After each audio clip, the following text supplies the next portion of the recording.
رب صل بسم اللہ الرحمن الرحیم۔ آج میں انشاءاللہ آپ کے سامنے سورہ توبہ کا رکوع نمبر 11 اور 10ویں پارے کا رکوع نمبر 17 انشاءاللہ میں شروع کروں گا، 11 اور 17۔ حسب معمول اس رکوع کا سب سے پہلے لفظی ترجمہ مختصر گرامر کے ساتھ، پھر انشاءاللہ اس کی تفسیر ہوگی۔ اعوذ باللہ من الشیطان الرجیم، بسم اللہ الرحمن الرحیم۔ فرح المخلفون، فرح یفرح فرحتاً، خوش ہونا، اترانا۔ المخلف، خلف یخلف، تخلیفاً کا معنی ہے کسی کو پیچھے رکھنا۔ خلف کسے کہتے ہیں؟ بعد میں آنے والوں کو، پیچھے آنے والوں کو۔ تو خلف یخلف پیچھے رکھنا، مخلف جن کو پیچھے رکھا گیا۔ فرح المخلفون، جو پیچھے رکھے گئے وہ خوش ہو رہے ہیں، اترا رہے ہیں، بمقعدہم، اپنے بیٹھنے پر۔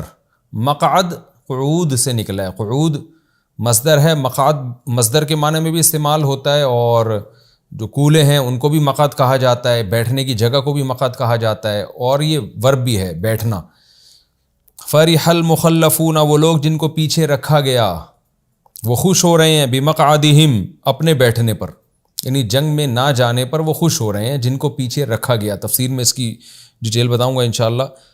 خلاف رسول اللہ، اللہ کے رسول کے مخالف، یعنی اللہ کے رسول تو جانے میں خوش ہو رہے ہیں اور یہ پیچھے بیٹھ کے خوش ہو رہے تھے۔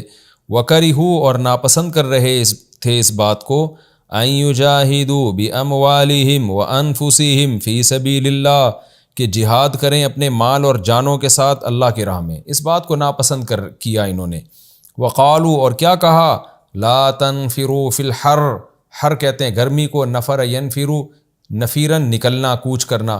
تو کہہ رہے تھے لا تنفروا فی الحر، اتنی گرمی میں مت نکلو۔ قل، اے نبی ان سے کہہ دیجئے، نار جہنم اشد حرا، جہنم کی آگ زیادہ سخت ہے، حرن گرمی کے لحاظ سے۔ لو کانوا یفقہون، اگر یہ لوگ سمجھتے، یعنی کاش یہ لوگ سمجھتے تو ایسا نہ کرتے۔ فلیضحکوا قلیلا، پس انہیں چاہیے، اصل میں تھا لیضحکوا، لیضرب اسے چاہیے کہ وہ مارے، لیضحک اسے چاہیے کہ وہ ہنسے، تو فلیضحکوا کو پڑھا جاتا ہے فلیضحکوا۔ فلیضحکوا، انہیں چاہیے کہ وہ ہنسیں، قلیلا تھوڑا، ولیبکوا، اور انہیں چاہیے کہ وہ روئیں، کثیرا زیادہ، یعنی اپنی ان حرکتوں پہ ان کو ہنسنا کم چاہیے، رونا زیادہ چاہیے۔ بکا یبکی، اصل میں تھا بکایا یبکیو، بکاءن رونا۔ جزاء بما کانوا یکسبون، جو کچھ یہ کر رہے ہیں اس کے بدلے میں، یعنی اس کے بدلے میں ان کو چاہیے روئیں زیادہ، ہنسیں تھوڑا۔ فَإِن رَجَعَكَ اللَّهُ، پس اگر اللہ لوٹا دے، رجع یرجع لوٹانا، اے نبی اگر اللہ آپ کو لوٹا دے، اِلَىٰ طَائِفَةٍ مِّنْهُمْ، ان میں سے ایک فریق کی طرف، ایک جماعت کی طرف، چند لوگوں کی طرف اللہ اگر آپ کو لوٹا دے، فَاسْتَأْذَنُوكَ لِلْخُرُوجِ، پھر وہ آپ سے اجازت مانگیں خروج کی، یعنی آپ کے ساتھ دوبارہ جہاد کرنے کی اجازت مانگے۔ استأذن یستأذن استیذانا، اجازت طلب کرنا، بس یہ آپ کے ساتھ اجازت دوبارہ مانگیں۔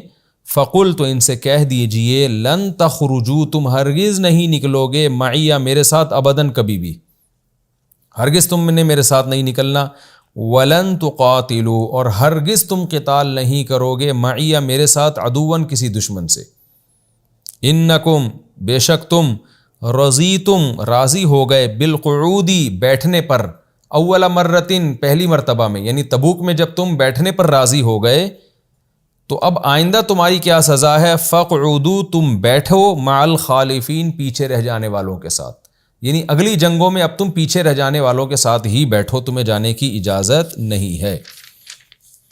ولا تصلی، اور آپ نماز نہ پڑھیں، صلی یصلی، نماز پڑھنا، علی احد منہم، ان میں سے کسی ایک پر بھی، یعنی ان منافقین میں سے کسی ایک پر بھی آپ نماز نہ پڑھیں، یعنی جنازہ، ماتا، جو مر جائے، ابداً، کبھی بھی آپ ان میں سے کسی ایک پر بھی نماز نہیں پڑھیں گے۔ ولا تقم علی قبرہ، اور نہ آپ کھڑے ہوں گے اس کی قبر پہ، قام یقوم قیاماً، کھڑے ہونا۔ انہم، یہ وہ لوگ ہیں، کفروا باللہ ورسولہ، انہوں نے کفر کیا اللہ کے ساتھ اور اس کے رسول کے ساتھ، وماتوا، اور یہ مرے، وہم فاسقون، اس حال میں کہ یہ فاسق تھے، توبہ نہیں کی انہوں نے۔ ولا تعجبک اموالہم، ان کے مال آپ کو تعجب میں نہ ڈالیں، ان کے مالوں سے آپ متاثر نہ ہوں، ولا اولادہم، اور نہ ان کی اولادیں آپ کو تعجب میں ڈالیں۔ انما یرید اللہ، اللہ تو صرف یہ ارادہ کرتا ہے، ان یعذبہم بہا، کہ ان کو عذاب دے، بہا، اس مال اور اولاد کے ساتھ، فی الدنیا، دنیا میں بھی، وتزہق انفسہم، اور ان کے روح نکلے، نفس روح کو بھی کہتے ہیں، زہوق کہتے ہیں روح کا نکلنا، تزہق انفسہم، ان کی روحیں نکلیں، وہم کافرون، اس حال میں کہ یہ کافر ہوں۔ یعنی اللہ نے ان کو جو مال اولاد اتنا دیا، اس کی وجہ یہ ہے کہ اللہ ان کو دنیا میں بھی عذاب دینا چاہتا ہے، اور یہ چاہتا ہے کہ یہ کفر کی حالت پہ ہی مریں یہ۔ تفسیر میں ڈیٹیل آئے گی انشاءاللہ۔ وَإِذَا أُنزِلَتْ سُورَةٌ، اور جب نازل کی جاتی ہے کوئی صورت، ان آمنوا باللہ، کہ اللہ پر ایمان لاؤ، یعنی اس صورت کا مضمون یہ ہوتا ہے کہ اللہ پر ایمان لاؤ، وَجَاهِدُوا مَعَ رَسُولِهِ، اور اللہ کے رسول کے ساتھ مل کر جہاد کرو، اسْتَأْذَنَكَ، تو اجازت طلب کرتے ہیں، اذن طلب کرتے ہیں، اولو الطول منہم، ان میں استطاعت والے لوگ۔ طول کہتے ہیں قدرت کو، 5ویں پارے میں آیا تھا نا، وَمَن لَّمْ يَسْتَطِعْ مِنْكُمْ طَوْلًا أَن يَنكِحَ الْمُحْصَنَاتِ، تم میں جو قدرت نہیں رکھتا آزاد عورتوں سے نکاح کی، تو کسی کی باندی سے نکاح کرے۔ اسی طرح قرآن میں اللہ کی صفت بیان کی گئی ہے، یعنی صفت بیان کی گئی ہے، طول والا ہے، یعنی قدرت والا ہے، تو طول کہتے ہیں قدرت کو۔ ان میں جو قدرت والے لوگ ہیں، جن کو جہاد میں نکلنے کی طاقت بھی ہے، وہ لوگ آپ سے اجازت طلب کر رہے ہوتے ہیں، وقالو، اور کہہ رہے ہوتے ہیں، ذرنا، ہمیں چھوڑ دیں، وذر یذرو کا معنی چھوڑنا، اپنے حال پہ چھوڑ دینا کسی کو، ذرنا، اے نبی آپ ہمیں اپنے حال پہ چھوڑ دیں، کیسے چھوڑ دیں، نکم مع القاعدین، کہ ہم ہو جائیں بیٹھنے والوں کے ساتھ، جو پیچھے بیٹھنے والی عورتیں بچے، ہم بھی انہی کے ساتھ بیٹھ جائیں، ہمیں اس پر چھوڑ دیں آپ۔ رضو اصل میں تھا رضی یو، سمع یسمع، رضی یرضیو، پڑھا جاتا ہے رضی یرضا، تو رضو یہ راضی ہو گئے، بی ان یکونوا، کہ ہو جائیں یہ لوگ، مع الخوالف، پیچھے بیٹھنے والوں کے ساتھ۔ خلف یخلفو کا معنی خلیفہ بھی اسی سے ہے نا، کسی کا جانشین، کسی کے بعد جو آتا ہے، خلف جانشین کو کہتے ہیں، خلیفہ بھی، اور مخلف جن کو پیچھے بٹھایا جائے، تو خالفہ کی جمع خوالف، تو یہ خلیفہ کی جمع بھی خوالف، خلیفہ کی جمع آتی ہے ویسے خلائف، یہ خالفہ کی جمع ہے، پیچھے بیٹھنے والا، تو خوالف پیچھے بیٹھنے والے، جماعت ہے نا پوری، یعنی عورتیں بچے مرادیں اس سے۔ رضو بی ان یکونوا مع الخوالف، یہ اس پہ راضی ہو گئے کہ پیچھے بیٹھنے والوں کے ساتھ ہی ہو جائیں یہ بھی۔ وطبع علی قلوبہم، اور ان کے دلوں پر مہر لگا دی گئی، فہم لا یفقہون، پس اب یہ سمجھتے نہیں ہیں، یعنی یہ سمجھتے نہیں ہیں کہ یہ کتنی بڑی ذلت ہے کہ ہم عورتوں اور بچوں اور معذوروں کے ساتھ بیٹھنے کی ہم اجازت لے رہے ہیں، اس کی ان میں سمجھ نہیں ہے۔ لیکن الرسول، لیکن رسول، والذین آمنوا معہ، اور جو لوگ رسول کے ساتھ ایمان لائے ہیں، انہوں نے کیا کیا، جاہدوا باموالہم وانفسہم، انہوں نے اپنے مالوں اور جانوں کے ساتھ جہاد کیا، واولئک لہم الخیرات، یہی لوگ ہیں جن کے لیے بھلائیاں ہیں، واولئک ھم المفلحون، یہی لوگ ہیں جو پورے کامیاب ہیں۔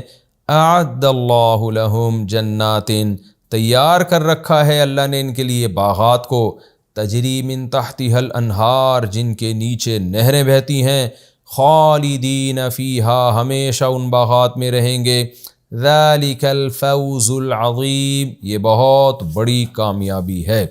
رکو نمبر 11 اور 17 کا لفظی ترجمہ مختصر گرامر کے ساتھ ہو گیا، اب ہم انشاءاللہ اس کی تفسیر کی طرف چلتے ہیں۔ وہی تبوک کے منافقین کا تذکرہ چل رہا ہے، اللہ نے بہت، اس دفعہ تو منافقین کا بہت تذکرہ کیا اللہ تعالیٰ نے، بار بار ان کی شناعت۔ دیکھیں ہمیں تو یہ لگ رہا ہے کہ مضمون میں تکرار ہے بہت، اللہ کب سے منافقین ہی کا تذکرہ کر رہے ہیں، لیکن جب یہ آیتیں نازل ہو رہی تھیں نا، تو جس قدر منافقین سے صحابہ اور نبی پریشان تھے، تو ان حالات کے تناظر میں آپ دیکھیں تو آپ کو لگے گا کہ یہ تکرار نہیں ہے، بلکہ ان حالات کے لحاظ سے عین مناسب ہے، یہ عین بلاغت کے تقاضوں کے مطابق ہے۔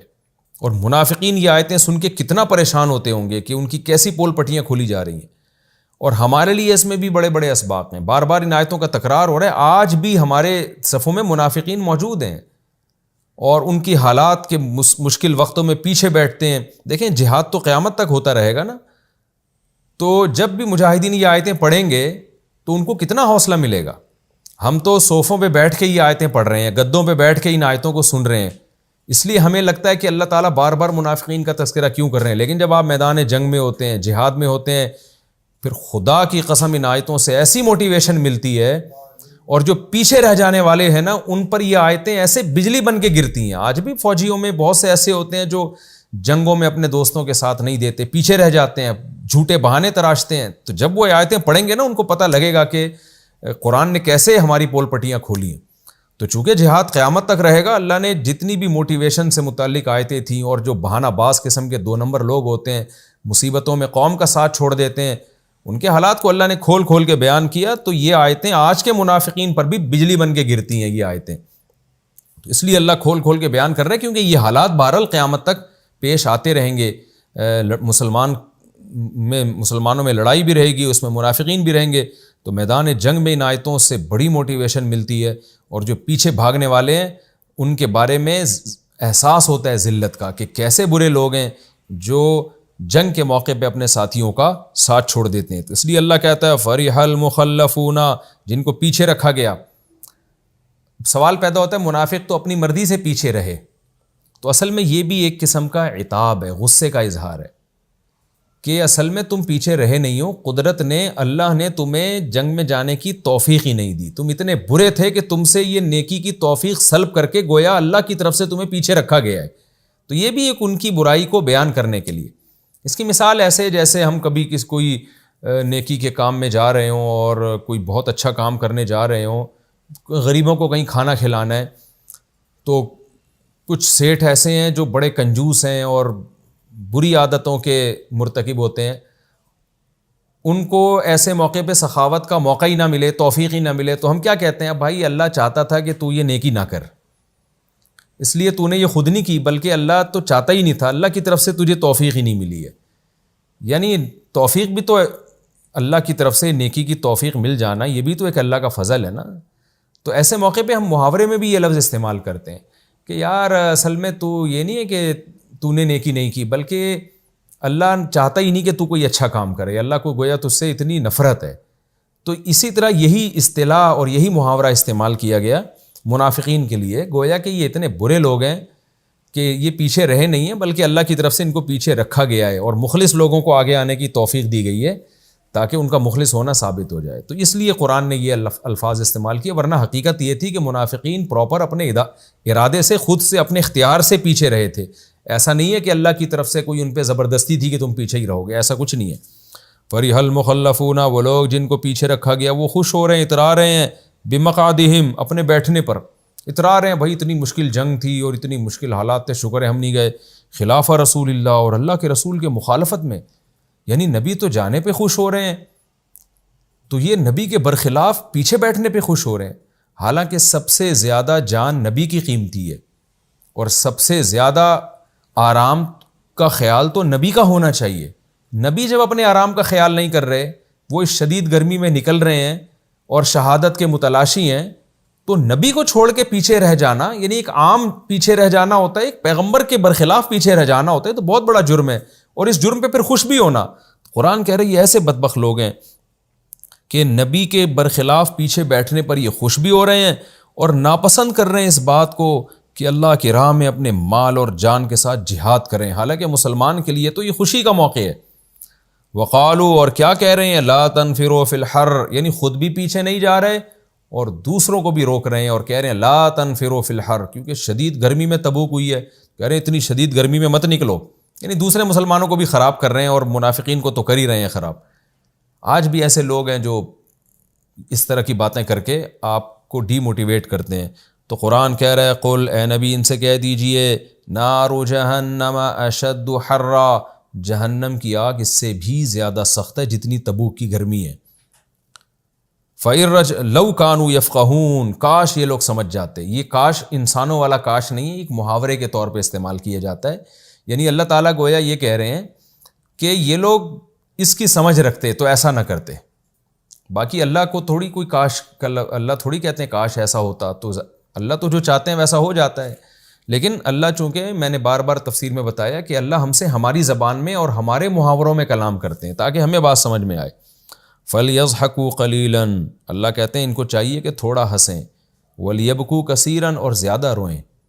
یہ بھی ہم محاورہ استعمال کرتے ہیں کہ تو نے کام ایسا کیا ہے کہ تجھے چاہیے کہ تو رویا زیادہ کر ہنسا کم کر، یعنی ایسی تباہی تو نے خرید لی ہے. تو وہی اللہ نے وہی الفاظ استعمال کیے. جزاء بما كانوا یکسبون، ایسا کیوں کرے بھائی، روئے زیادہ کیوں؟ اللہ کہتے ہیں اس لیے کہ جو اعمال انہوں نے کیے اس کا بدلہ یہی ہے کہ ان کو رونا زیادہ چاہیے، کیونکہ آگے جو ان کو سزا ملنے والی ہے نا اس کو دیکھیں گے تو ان کی چہروں سے ہنسی اور خوشی نکل جائے گی.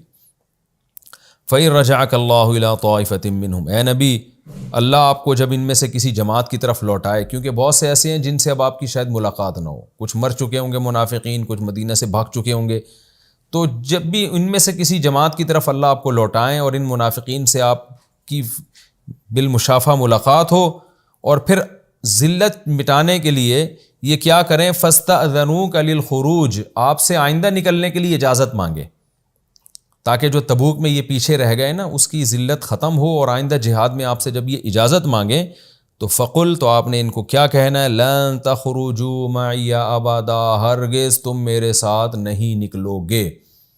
اس آیت کے دو مطلب ہو سکتے ہیں، دونوں تفسیریں کی گئی ہیں.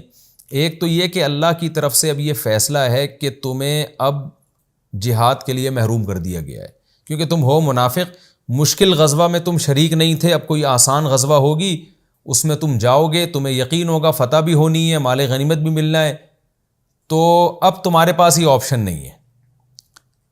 کیونکہ اس میں کیا ہوگا، تم جہاد میں جب جاؤ گے نا تو تمہیں پتہ ہے مال غنیمت بھی ملنا ہے، فتح بھی ہوگی، مجاہدہ ہے نہیں اس میں زیادہ، تو اس سے تم اس کو کیش کراؤ گے، اور تم یہ بولو گے کہ دیکھو ہم تو تبوک میں کسی وجہ سے نہیں گئے تھے، اور حقیقت میں تو ہم بھی مجاہد ہیں. تو اس سے تمہاری جو راز فاش ہوا ہے نا اس پہ دوبارہ پردہ پڑ جائے گا، لوگوں کے سامنے تمہارا منافق ہونا واضح نہیں ہوگا. لہذا کیونکہ اب آئندہ اتنی مشکل غزوہ نہیں آنے والی، لہذا اب آئندہ تم جاؤ گے ہی نہیں. اور اس کی آگے وجہ کیا ہے، انکم رضیتم بالقعود اول مرہ، تم پہلی مرتبہ بیٹھنے پر راضی ہو گئے نا، فقعدوا مع الخالفین، اب تمہاری سزا یہ ہے کہ آئندہ بھی پیچھے ہی بیٹھا کرو، اب تمہیں آپ جنگ میں جانے کی اجازت نہیں ہے. یہ اس کی مثال ایسے ہے جیسے کوئی بڑا مشکل کام ہو، سب مشترک مل کے کر رہے ہوں، اور آپ اپنے ساتھیوں کو کہہ رہے ہو بھائی تو جنگل سے لکڑیاں کاٹ کے لے آ، تو یہ کر لے، تو وہ کر لے، سارے مشکل کام میں وہ پیچھے رہے. آخر میں کوئی بہت آسان سا کام تھا، مثلا چولہا جلانے کا کام تھا، وہ کہہ رہے چلو میں یہ خدمت کر دیتا ہوں. تو امیر کیا کہتا ہے، بھائی اس تکلف کی ضرورت نہیں ہے، خام خواہ میں تو چولہا جلا کے یہ ثابت کرے گا کہ میں بھی خدمت گزار ہوں، اس سے تیرا جو امیج خراب ہوا ہے وہ دوبارہ بحال ہو جائے گا، تو اب تجھے چولہا جلانے کی بھی اجازت نہیں ہے. تو یہی کام منافقین کر رہے تھے. تو ایک تو یہ تفسیر کی گئی ہے کہ ان پر پابندی لگا دی کہ اب آپ کو جانے کی اجازت نہیں ہے، تو خام خواہ میں آپ انگلی کٹا کے شہیدوں میں نام لکھوائیں گے، جو آپ کا راز دنیا کے سامنے فاش ہوا ہے، جو ذلت ہوئی ہے وہ دوبارہ عزت میں بدل جائے گی، اس لیے آئندہ آپ کو جانے کی اجازت نہیں ہے. دوسرا مطلب اس آیت کا یہ ہو سکتا ہے کہ یہ خبر دی جا رہی ہے کہ تم جو ہم سے آ کے اجازت لے رہے ہو نا، تو اے نبی ان کو کہہ دیجیے لن تخرجوا معی ابدا، تم کبھی بھی نہیں نکلو گے. ہمیں پتہ ہے تم جھوٹے منہ سے کہہ رہے ہو کہ ہمیں اجازت دیں، فیوچر میں تم نے کرنا وہی ہے جو تبوک کے موقع پہ کیا. تم صرف ذلت کو چھپانے کے لیے کہہ رہے ہو کہ ہمیں اجازت دیں، لیکن ہمیں پتہ ہے تم نکلو گے نہیں، یعنی ہماری طرف سے تو کوئی پابندی نہیں ہے، لیکن ہم تمہیں ویسے بتا رہے ہیں کہ تم نے نکلنا پھر بھی نہیں ہے، تو کیوں جھوٹ بول رہے ہو اپنے منہ سے. تو دونوں الگ الگ تفسیریں، دونوں آیت میں دونوں تفسیروں کا احتمال ہے. تو فَإِن رَجَعَكَ اللَّهُ، دوبارہ آیت پڑھتا ہوں، اے نبی جب آپ ان کی طرف لوٹیں کسی جماعت کی طرف، فَاسْتَأْذَنُوكَ لِلْخُرُوجِ، پھر یہ دوبارہ نکلنے کی آپ سے اجازت مانگیں، قل، تو ان سے کہہ دیجئے لن تخرجوا معی ابدا، تم ہرگز ہمارے ساتھ نہیں نکلو گے. یعنی یا تو یہ آرڈر ہے کہ تم اب نہیں نکلو گے، اجازت نہیں ہے، یا یہ خبر ہے کہ لن تخرجوا معی ابدا، تم کبھی بھی ہمارے ساتھ نکلو گے نہیں، تم جھوٹے منہ سے اجازت مانگ رہے ہو، عین وقت پہ تم نے پھر وہی ڈرامہ کرنا ہے اور وہی بہانے بنانے. ولن تقاتلوا معی عدوا، تم نے کبھی بھی ہمارے ساتھ دشمن کے ساتھ قتال نہیں کرنا ہمارے ساتھ مل کے. تم جھوٹ بول رہے ہو کہ ہمیں اجازت دیں، یا تمہیں اجازت ہی نہیں ہے اب دوبارہ ہمارے ساتھ جنگ میں نکلو. انکم رضیتم بالقعود، کیونکہ تم پہلی مرتبہ جب بیٹھنے پر راضی ہو گئے، فقعدوا مع الخالفین، اب تمہیں یا تو یہ آرڈر ہے وہی کہ اب تم پیچھے ہی بیٹھے رہو گے، اجازت نہیں ہے، یا یہ خبر ہے کہ تم پیچھے ہی بیٹھے رہو، یعنی اللہ نے ہمیں بتا دیا ہے کہ تم نے پیچھے ہی بیٹھے رہنا ہے، تو اب بیٹھے رہو پیچھے، تم جھوٹے منہ سے ہم سے اجازتیں مت مانگو. تو یہ بھی ان کو ایک سزا کے طور پر حکم سنایا گیا. آگے قرآن کہتا ہے وَلَا تُصَلِّ عَلَىٰ أَحَدٍ مِّنْهُمْ مَاتَ أَبَدًا، ان میں سے جب کسی کی موت واقع ہو جائے تو ان کے پر نماز جنازہ پڑھنے کی کبھی بھی آپ کو اجازت نہیں ہے. نبی صلی اللہ علیہ وسلم منافقین کی بھی نماز جنازہ پڑھ دیا کرتے تھے کہ بھئی ظاہر میں تو مسلم ہے، تو لیکن اللہ نے اس آیت میں پابندی لگا دی. اس آیت کا شان نزول بھی ہے. عبداللہ ابن ابی جو رئیس المنافقین تھا، بہت پکا منافق تھا، کئی مواقع پر اس نے اسلام کو، مسلمانوں کو نقصان پہنچایا، لیکن جھوٹے منہ سے کہتا یہی تھا کہ میں مسلم ہوں. اس کا جب انتقال ہو گیا تو اس کا بیٹا، وہ واقعی مسلمان تھا، اس کا بیٹا وہ آیا نبی صلی اللہ علیہ وسلم کے پاس اور کہنے لگے، صحابی تھے، کہ یا رسول اللہ آپ اپنی قمیض مبارک دے دیجئے تاکہ میں اپنے والد کو اس قمیض کا، کرتے کا کفن پہناؤں، اور آپ ان کی جنازہ بھی، آپ میرے والد کا جنازہ بھی پڑھیں. اور میرے والد مسلم تھے، منافق نہیں تھے. ظاہر ہے بیٹے کو باپ سے محبت ہوتی ہے، چاہے وہ جو بھی ہو. تو نبی صلی اللہ علیہ وسلم نے یہ سوچا کہ یہ جو بیٹا ہے میں اس کا خیال کر لیتا ہوں، میں اپنی قمیض بھی دے دیتا ہوں اور جنازہ بھی پڑھ لیتا ہوں. اس سے اس کے دل میں ایک اسلام کی اور محبت پیدا ہو جائے گی، میرے اخلاق سے اور متاثر ہوگا. اور بنو خزرج کے جو لوگ ہیں، جو عبداللہ بن منافق، وہی منافق کا قبیلہ بنو خزرج تھا، وہ جب دیکھیں گے ہمارے قبیلے کے آدمی جو اتنا اسلام سے دشمنی کرتا رہا لیکن نبی کے اخلاق ایسے کہ اس کے جنازہ بھی پڑھا رہے ہیں، اس کو کفن بھی، اپنی کرتا بھی دے رہے ہیں، تو وہ اخلاق سے متاثر ہوں گے، ان کا دل جوئی ہوگی اور ہزاروں لوگ اس میں مسلمان ہو جائیں گے. تو نبی صلی اللہ علیہ وسلم کے پیش نظر یہ حکمت تھی کہ بھائی ان کو دین کے، اگرچہ آپ جانتے تھے منافق ہے، اس کی بخشش نہیں ہونے والی، اور قرآن میں آیتیں بھی نازل ہو چکی تھی کہ کافروں کے لیے دعا کی آپ کو اجازت نہیں ہے، لیکن نبی یہ سمجھتے تھے کہ عام کافر اس سے مراد ہیں. جو منافق ہے چونکہ اوپر سے تو مسلم ہے وہ، تو ہم اوپر سے اس کے ساتھ مسلمانوں والا معاملہ کر سکتے ہیں اور جنازہ پڑھ سکتے ہیں اس کا. یہ آپ کا اجتہاد تھا، آپ کا خیال تھا کہ ایسا میرے لیے جائز ہے. تو نبی صلی اللہ علیہ وسلم نے ارادہ کیا کہ جنازے کے لیے کھڑے ہو گئے. آپ اپنا کرتا بھی دے دیا آپ نے ان کے بیٹے کو کہ ٹھیک ہے اپنے والد کو آپ اس کرتے میں کفن پہنا کے دفن کر دو، اور جنازے کے لیے بھی آپ صلی اللہ علیہ وسلم کھڑے ہو گئے. جیسے ہی جنازے کے لیے آپ کھڑے ہوئے، حضرت عمر میں ہمت تھی، حضرت عمر آگے بڑھے اور نبی صلی اللہ علیہ وسلم کو آپ کی کرتے مبارک سے پکڑ لیا حضرت عمر نے، اور عرض کیا یا رسول اللہ آپ کیسے جنازہ پڑھا رہے ہیں؟ اللہ نے تو قرآن میں حکم دیا ہے. آپ کو پتہ ہے نا، اس سے پہلے والے تفسیر کے لیکچر میں آپ ذرا جائیں، اس میں یہ آیت گزری تھی پچھلے رکوع میں، یعنی یہ جو رکوع نمبر 9 اور سورہ توبہ کا رکوع نمبر 9 اور 10ویں پارے کا رکوع نمبر 16، اس کی آخری آیت آپ ذرا دیکھیں. پچھلے ایپیسوڈ میں نے اس کو بیان کیا ہے. وہ آخری آیت کیا تھی؟ یعنی جو ہم رکوع اب پڑھ رہے ہیں اس سے پہلے والے رکوع کی آخری آیت، اس میں یہ آیت نازل ہوئی تھی استغفر لہم او لا تستغفر لہم. اے نبی آپ ان منافقین کے لیے استغفار کریں یا نہ کریں.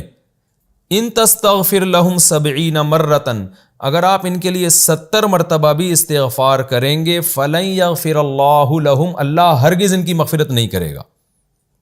تو یہ آیتیں حضرت عمر نے دلیل کے طور پہ پیش کی کہ یا رسول اللہ نے تو آپ کو استغفار سے منع کیا ہے کہ منافق کے لیے استغفار نہ کریں، اور نماز جنازہ تو ہے ہی استغفار نا، نماز جنازہ کا تو مطلب ہی مغفرت کی دعا ہے، تو آپ کیوں کر رہے ہیں ان کے لیے استغفار؟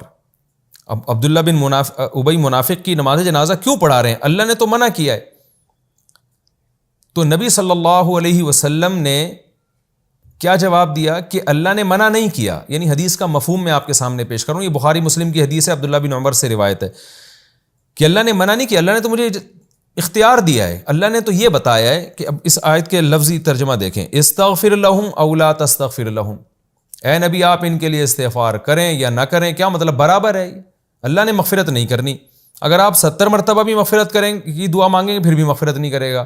تو اللہ نے تو خبر دی ہے کہ آپ کا استغفار کرنا نہ کرنا برابر ہے. اللہ نے منع تو نہیں کیا کہ مت کرو استغفار. تو میں استغفار اس لیے کر رہا ہوں، جیسے کہ دوسری روایت میں اس کی تشریح ہے کہ بھئی میرے اس عمل سے بنو خزرج کے ہزاروں لوگ مسلمان ہو جائیں گے.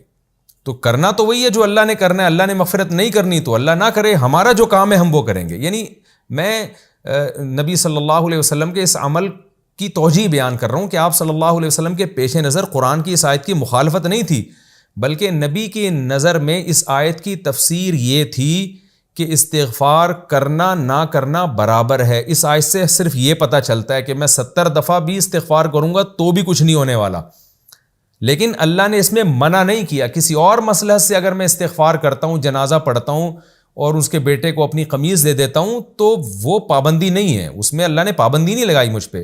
اور وہ مصلحت کیا تھی؟ وہ مصلحت یہی تھی کہ بھئی دل جوئی ہوگی ان کی اور بہت سے لوگ مسلمان ہو جائیں گے اور ان کا بیٹے کا دل بھی نرم ہو جائے گا، کیونکہ باپ سے بہرحال ایک محبت ایک فطری چیز ہے۔ تو میرے پیش نظر یہ مصلحت ہے، جبکہ حضرت عمر ان آیتوں کا مطلب یہ سمجھ رہے تھے کہ اس میں پابندی ہے، اس لیے کہ روکنے کے مختلف طریقے ہوتے ہیں۔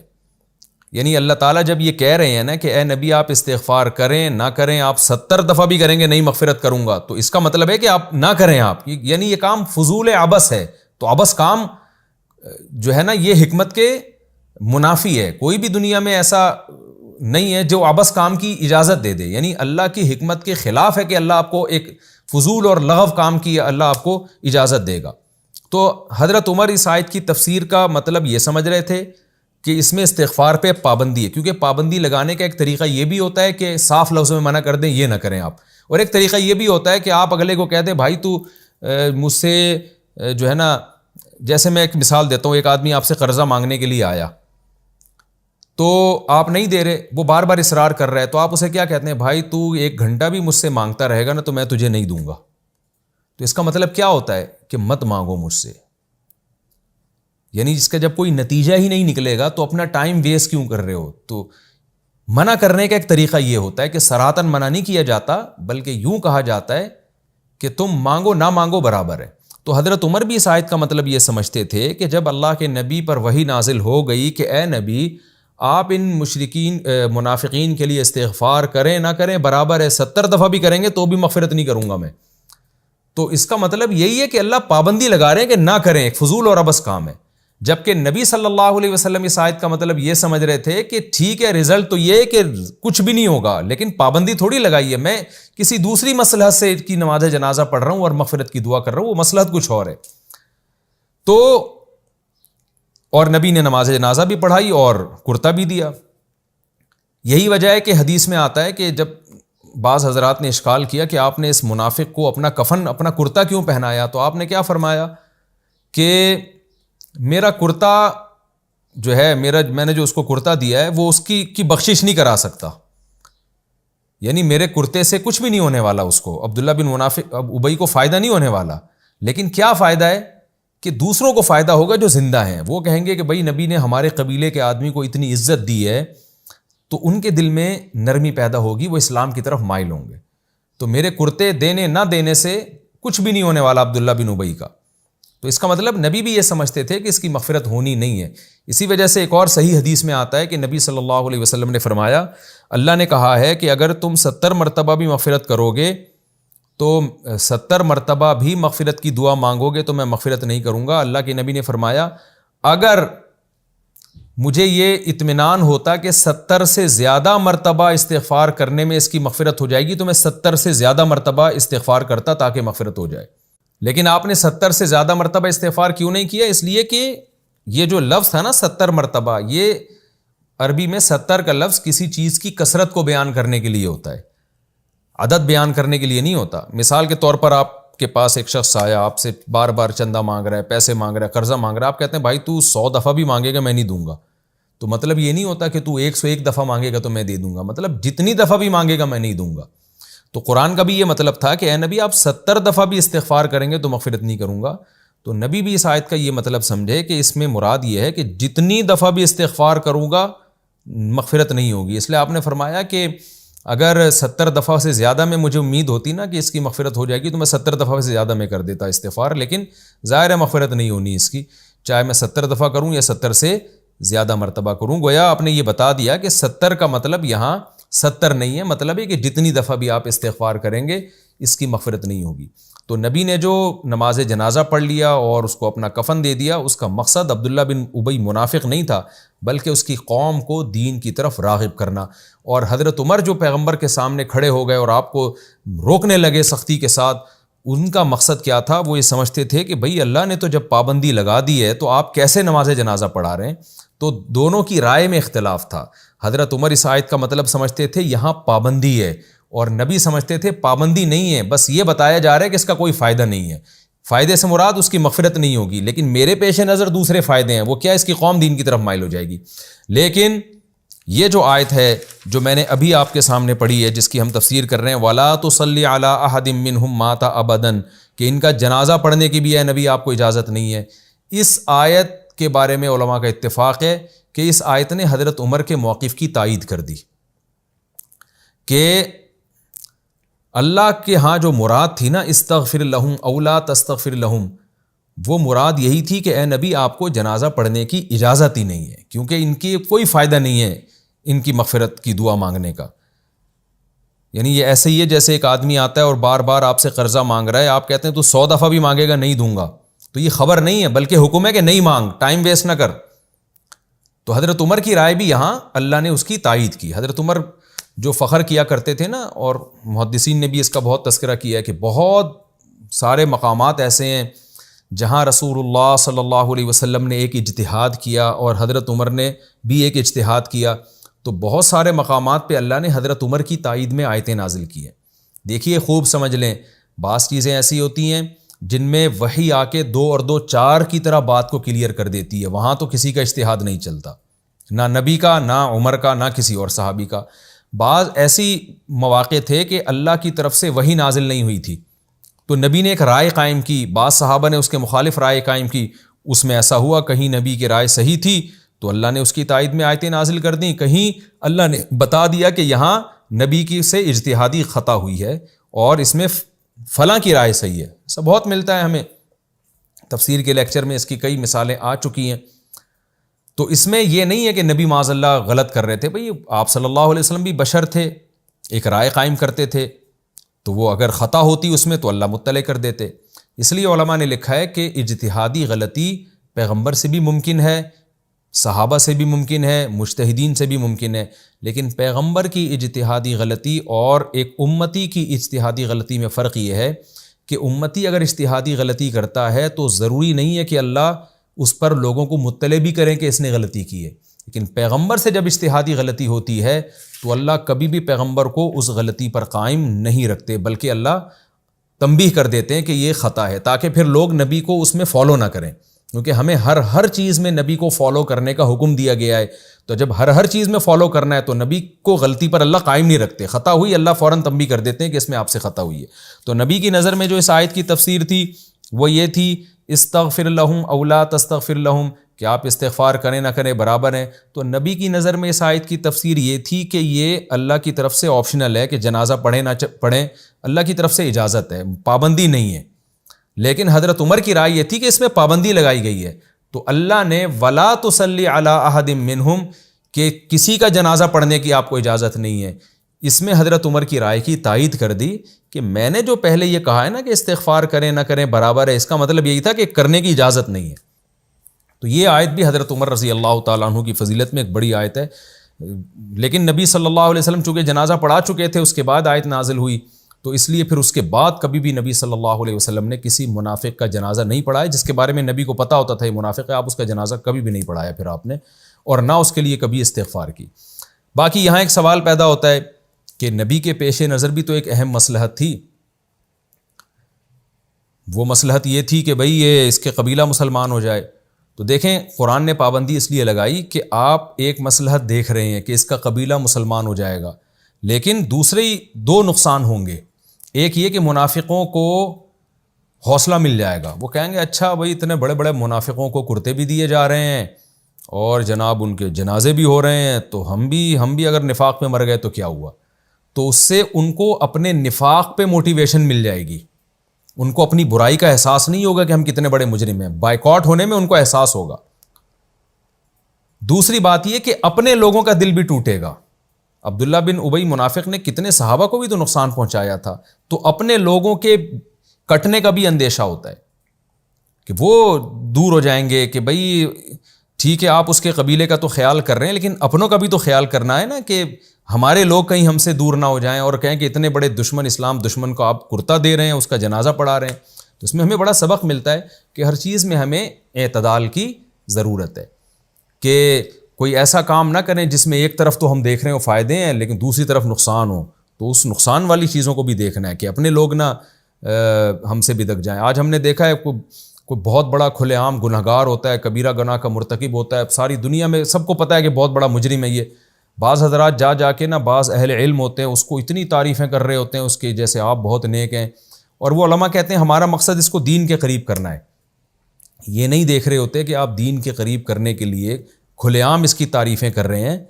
یہ شاید دین کے قریب ہو جائے لیکن بہت سے لوگوں میں گناہ کی نفرت ختم ہو جائے گی. لوگ کہیں گے اتنا بڑا گلوکار، اتنا بڑا زانی، شرابی، جب وہ اتنا اچھا ہے، فلاں نے اتنی تعریفیں کی ہیں تو ہم بھی شراب پیتے ہیں، گناہ کرتے ہیں تو ہم بھی بہت اچھے ہیں. تو بعض علماء پر نا تبلیغ کا اتنا غلبہ ہو جاتا ہے کہ وہ ایک پہلو دیکھ رہے ہوتے ہیں، دوسرا نہیں دیکھ رہے ہوتے. مجھے یاد ہے ہمارے محلے میں ایک شخص نے، نوجوان لڑکے نے خودکشی کی، اور وہ بھی ناکام محبت کی بیس پہ. تو مجھے کہا گیا جنازہ پڑھاؤ. میں نے کہا میں تو نہیں پڑھاؤں گا. لوگوں نے کہا بھائی دیکھیں بیچارہ نیک ہے. میں نے کہا میں چھپ کے اس کے لیے مغفرت کی دعا کروں گا، جنازہ نہیں پڑھاؤں گا میں. اس لیے کہ میں اگر جنازہ پڑھاؤں گا تو خودکشی کرنے والے کی برائی لوگوں کے دل سے نکل جائے گی. کوئی مشہور آدمی جنازہ پڑھاتا ہے تو لوگ سمجھتے ہیں نا اس کو ایک عزت مل رہی ہے. تو میں نے کہا کیوں ہم عزت دیں خودکشی کرنے والے کو؟ بھائی کوئی بھی پڑھا دے. اور یہ حدیث سے ثابت ہے، آپ صلی اللہ علیہ وسلم نے خودکشی کرنے والے کا جنازہ نہیں پڑھایا تاکہ لوگوں کے دل میں اس گناہ کی نفرت بیٹھے. تو اس لیے داعی اور مبلغ کو یا مشہور لوگوں کو ان تمام پہلوؤں کو سامنے رکھنے کی ضرورت ہے کہ ہم ایک فائدہ تو دیکھ رہے ہیں، اس کے سائیڈ ایفیکٹ بھی دیکھیں. بعض لوگ بدعتیوں کی اتنی تعظیم کر رہے ہوتے ہیں تاکہ بدعتی دین سے قریب آ جائیں.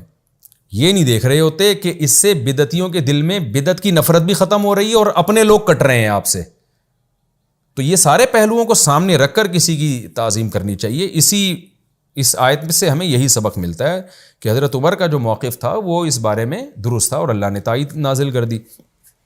وَلَا تُصَلِّ عَلَىٰ أَحَدٍ مِّنْهُمْ مَاتَ أَبَدًا، اے نبی ان میں سے کسی ایک کے پر بھی جنازہ نہ پڑھیں آپ کبھی بھی. وَلَا تَقُمْ عَلَىٰ قَبْرِهِ، اور اس کی قبر پہ بھی نہ کھڑے ہوں. یہاں کھڑے ہونے سے مراد ہے جو دفنانے کے وقت کھڑے ہوتے ہیں دعا کرتے ہیں، ویسے کھڑے ہونا آپ قبرستان جاتے ہیں عبرت کے لیے تو وہ تو کہیں بھی کھڑے ہو سکتے ہیں آپ، یا کسی کام سے کھڑے ہو گئے. یہاں مخصوص قسم کے کھڑے ہونا جو ایک محبت میں جب آپ کسی کو دفناتے ہیں اپنے والدین کی کفن دفن میں شریک ہوتے ہیں پھر وہاں آپ دعا مانگتے ہیں، یہ والا کھڑے ہونا مراد ہے کہ اس کو پروٹوکول نہ دیں آپ. انہم کفروا باللہ ورسولہ، اس لیے کہ یہ کافر ہیں، اللہ اس کے رسول کے منکر ہیں اور مرے اس حال میں کہ فاسق تھے، بغیر توبہ کے مر گئے ہیں.